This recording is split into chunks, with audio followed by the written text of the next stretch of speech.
This is Hook and Loop 101. Let's start with vocabulary.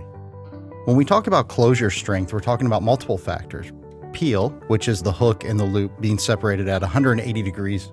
More or less, if you think about opening a jacket, that's what we're talking about when we say peel. It's the disengagement of each individual row of hooks. Another function is shear, when you take the hook and the loop and you're sliding them across from each other in antagonistic directions. The last function of closure is tension.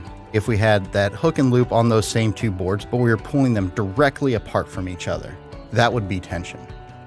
Basic considerations when selecting a Velcro brand hook and loop closure.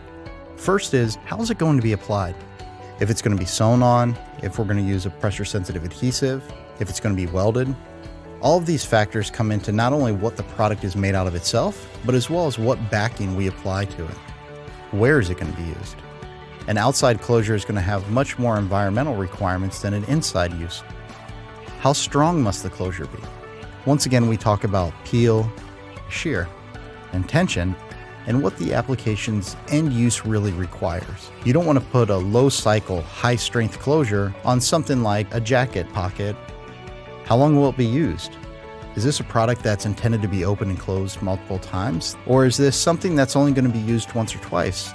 By combining all of these considerations with a common nomenclature allows Velcro brand to best serve you in providing hook and loop closures.